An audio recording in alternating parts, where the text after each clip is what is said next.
Assalamualaikum warahmatullahi wabarakatuh.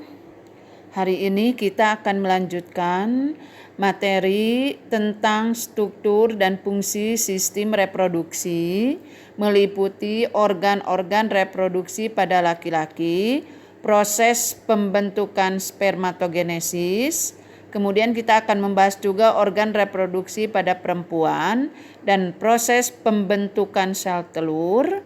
Kemudian kita akan membahas tentang siklus menstruasi, fertilisasi, dan kehamilan. Organ reproduksi pria terdiri atas organ reproduksi luar dan organ reproduksi dalam. Organ reproduksi luar terdiri atas penis dan skrotum, sedangkan organ reproduksi dalam terdiri dari testis, saluran kelamin, kemudian kelenjar kelamin. Saluran kelamin terdiri dari epididymis, vas deferens, dan uretra. Sedangkan kelenjar kelamin terdiri atas vesicula seminalis, kelenjar prostat, dan kelenjar Cowperry. Testis merupakan organ reproduksi yang berbentuk bulat berjumlah 2 buah. Mungkin saat ini kalian sudah berusia antara 13 sampai 14 tahun. Nah, pada saat usia ini, testis mulai memproduksi sperma atau sel kelamin jantan dan hormon testosteron. Nah, apa itu hormon testosteron? Hormon testosteron adalah senyawa yang dapat merangsang perubahan fisik pada anak laki-laki seperti membesarnya jakun dan tumbuhnya rambut pada tempat-tempat tertentu, misalnya kumis. Nah, pada masa ini kamu berada pada masa pubertas. Apa masa pubertas itu? Yaitu masa ketika seorang anak mengalami pematangan fungsi seksual yang disertai perubahan fisik dan psikis. Apa fungsi dari hormon testosteron? Ini banyak fungsinya ya, antara lain mengatur perkembangan dan fungsi alat reproduksi laki-laki, serta mengatur perkembangan ciri-ciri reproduksi sekunder.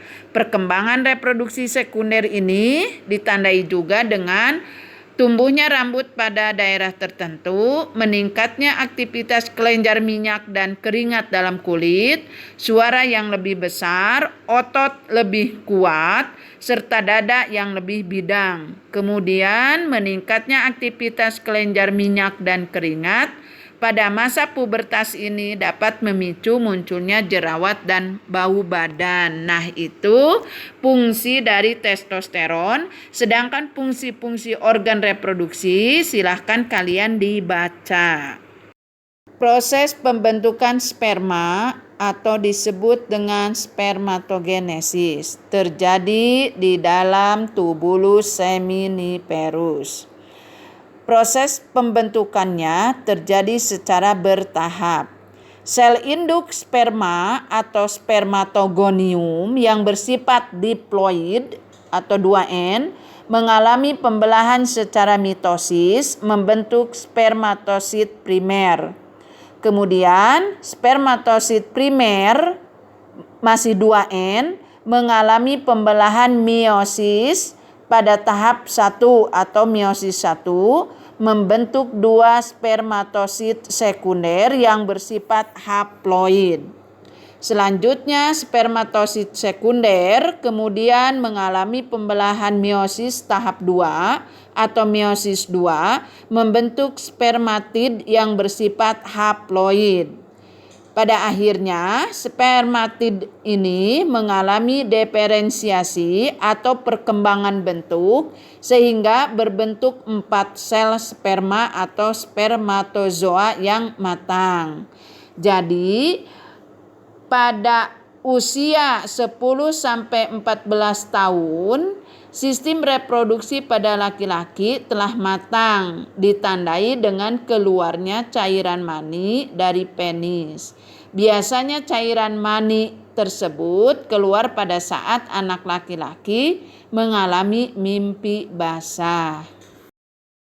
Alat reproduksi perempuan dapat dibedakan menjadi alat reproduksi luar dan alat reproduksi dalam. Alat reproduksi perempuan yang terletak di luar terdiri atas pulpa dan labium. Keduanya alat reproduksi dalam terdiri atas ovarium dan saluran reproduksi. Ovarium atau indung telur merupakan organ reproduksi perempuan yang terletak di sebelah kiri dan kanan rongga perut bagian bawah. Ovarium berjumlah sepasang dan memiliki bentuk seperti telur. Di dalam ovarium terdapat kumpulan sel yang disebut folikel. Di dalam folikel inilah sel telur atau ovum akan berkembang.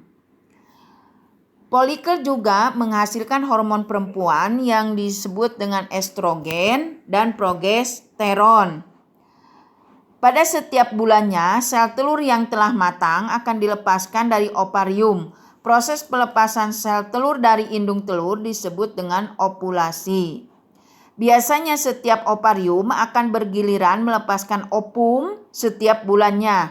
Akan tetapi jika salah satu ovarium tidak ada atau tidak berfungsi, misalnya karena diangkat melalui proses operasi, maka ovarium lainnya akan terus melepaskan sel telur. Keduanya saluran reproduksi yang terdiri dari saluran telur atau tuba Fallopi, uterus, dan vagina. 1. Saluran telur tuba Fallopi atau oviduct berjumlah sepasang, yaitu kanan kiri. Saluran telur berakhir dalam struktur berbentuk corong yang disebut dengan infundibulum, yang ditutupi oleh fimbriae. Fimbriae menangkap sel telur yang dilepaskan oleh ovarium. Fungsi saluran telur membawa sel telur dari infundibulum ke rahim. Pada saluran telur inilah terjadi fertilisasi atau pembuahan. Rahim atau uterus merupakan organ yang memiliki dinding yang tebal, memiliki bentuk seperti buah pir yang terbalik. Secara normal, rahim terletak di atas kantong kemih.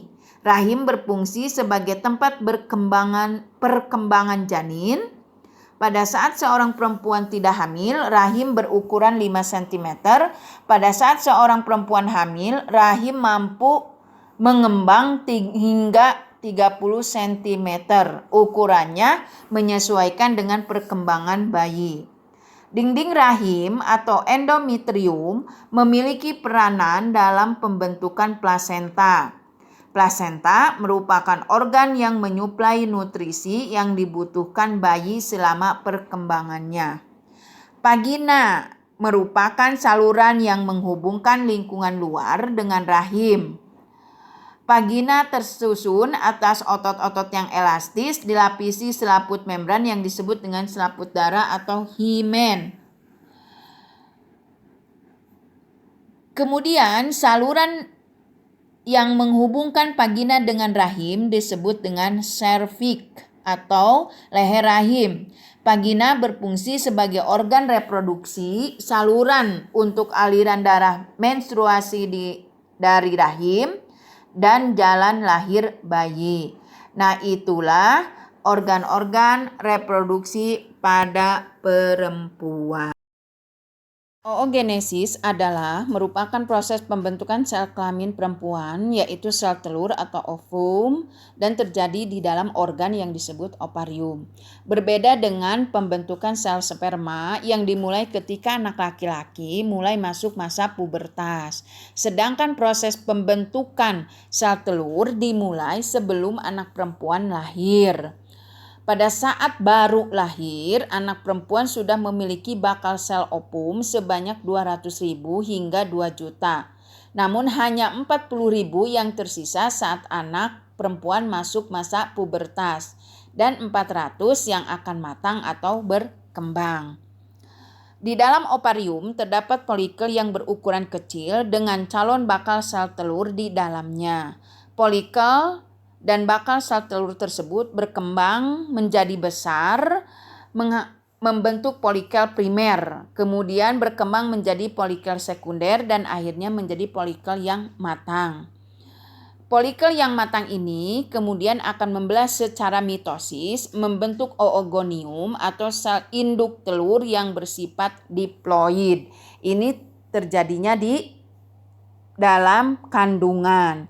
Selanjutnya, oogonium akan mengalami pembelahan mitosis membentuk oosit primer yang bersifat diploid.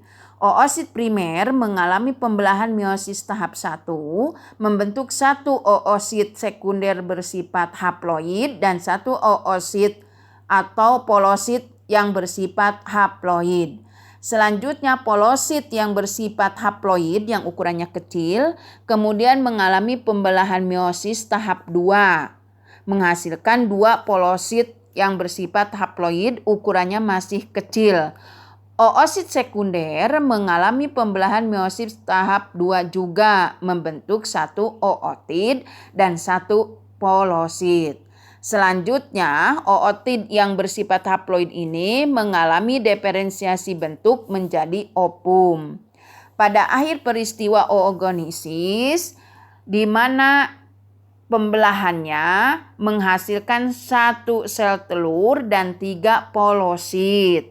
Sedangkan pada pembentukan sel spermatogenesis akan menghasilkan 4 sel sperma.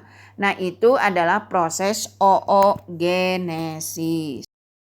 Selanjutnya siklus menstruasi. Menstruasi merupakan suatu keadaan keluarnya darah, lendir, dan sel-sel epitel yang menyusun dinding rahim. Apabila seorang perempuan mengalami menstruasi, maka akan keluar darah melalui vagina.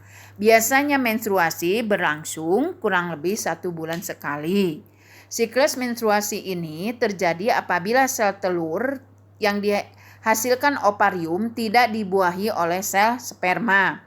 Pada umumnya siklus menstruasi berlangsung selama 28 hari, tetapi ada perempuan yang mengalami siklus menstruasi lebih pendek jika siklus menstruasinya berlangsung kurang lebih selama 18 hari. Dan jika seorang perempuan mengalami siklus menstruasinya panjang, maka siklus ini berlangsung selama 40 hari. Fase siklus menstruasi ada 3 fase. 1 fase menstruasi, fase proliferasi, dan fase sekretori. Fase menstruasi ditandai dengan meluruhnya dinding rahim dari seorang perempuan sehingga mengalami menstruasi dan sel telurnya pecah. Ini menstruasi berlangsung 7 hari. Kemudian hormon PSH berkembang atau memicu berkembangnya folikel. Keduanya fase proliferasi. Folikel akan menghasilkan hormon estrogen dan progesteron. Akibatnya memicu dinding rahim menebal. Tujuannya apa? Untuk menanam embrio di dinding rahim apabila sel telur dibuahi. Pada masa proliferasi, hormon estrogen akan memicu menghasilkan hormon PSH dan hormon LH. Hormon LH ini terus diproduksi dan meningkat jumlahnya sehingga memicu pengeluaran sel telur dari folikel yang telah matang. Fase yang ketiga yaitu fase sekretori, di mana folikel yang telah melepaskan atau mengeluarkan sel telur berubah menjadi corpus luteum. Sel telur yang dilepaskan ditangkap oleh fimbriae menuju tuba Fallopi. Jika sel telur tidak dibuahi, maka estrogen dan progesteron tidak diproduksi lagi sehingga hormon dalam keadaan rendah. Akibat hormon estrogen progesteronnya rendah, maka menyebabkan jaringan dinding rahim rusak dan pembuluh darah di dinding rahim pecah, sehingga perempuan akan mengalami menstruasi.